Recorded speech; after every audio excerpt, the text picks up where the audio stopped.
Praise the Lord. May gabi ka nalang personan. For almost 2 months na wala ko kahit tungkol sa akong mag-practice sa no? Una sa tanan, Lord, salamat kayo sa successful na celebration namo sa akong ika-34 katuig no dito sa Cebu. Ako pasalamatan sa Ginoo ba katong bitong bagyong Tino ba. Grabe kayo ang hayag sa ibang pamilya no, mabisay pa man sa tanan, Father God, imo silang gisave, pinaagi sa balay na imo gihatag no. Katong higayon na jud tulo ka pamilya jud ibakwit sa balay atong gayon na. Ug katoy gayon na wala ni ato nituwa sa Siquijor which is na stranded ni ba makaigsunan ko dali Kristo. Kaya dito may nakalagkalag. So Monday man ang bagyo ato.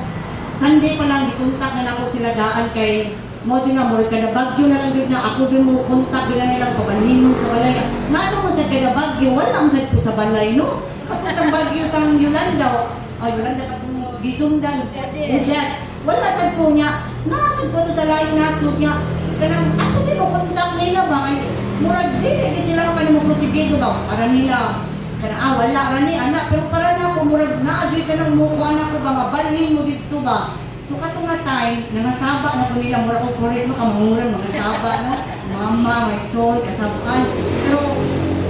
murag kuan sa Holy Spirit gyud ba nga ako di sila ipabalhin ato ni gayon na nga mao to nga dili ko ta mabalhin ang akong mama kay okay ra sila pero ako igsuon nga naa sa Isla Verde kuan gid sila mabalhin og katong isa ka igsuon ako ikuha siya. So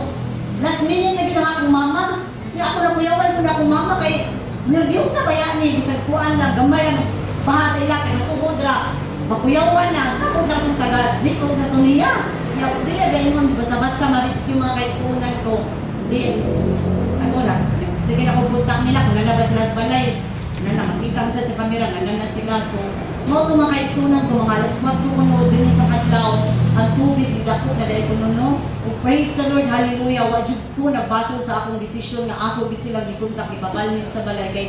mga kaigsunan ko sa Kristo ang akong isa kaigsuon na sa pagbaha pa lang nawala gud ang ilang balay as in nawala jud mo giingon sa iyang brother husband ang ako sa part sa akong mama sa akong igsuon as in tagalipog jud ang ila so sakto gud ang desisyon mo salamat kay Holy Spirit Yahweh El Shaddai nga ako gud silang napabalhin ug mao to pag-abot na namo so 21 may kabuok diha sa among panimalay atong pagkahuman sa bagyo so katong time subsub na sa among practice sa kuan sa Abiliana kay mo man nga time nahapit na sa nato anniversary so ako mixed emotion jud ang akong nakuan ba naluoy ko sa akong mga igsoon as in murag nawa sa akong una ang practice ba kunin ko nga mananggid ang siguro ko no nga dili ko mo kaya ang akong anak ni practice ako ana nagunda na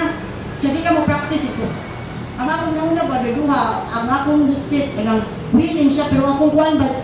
ay la pananghilang dito nga di ka kay wala na kay consideration na kay imong kuan yun ingon uy ginubas biya na imong pamilya unya dili ka mo adto kung sino siya pa ano kung ano sino lang nilukpa jud ko as in nagpabok jud ko mupit pero mananghid ko pero daan kong tamburin kung ano man daan kong tamburin yung mananghid ko madili mo ko mo practice na-aware jud ko ni mo Lord sorry jud kayo pag-abot dito na na-practice sila ipihipin ako sa akin siya oy Sister Janessa aray na dire ko na ko na wala pang istorya na ano ako mag-sis Sister Russell sis siya sa man sis ano ba siya sa musayo ka dili so sa akong mga kaupan mga special siya giningaw na lang kami nito pila nakakakuhan kay absent ka Lord salamat sa kayo nagpadayon ito ang akong pag-practice no salamat kay Yahweh El Shaddai nga sa pag-time sa anniversary na dalasag na ako ang akong pamilya dito ba nga sila usab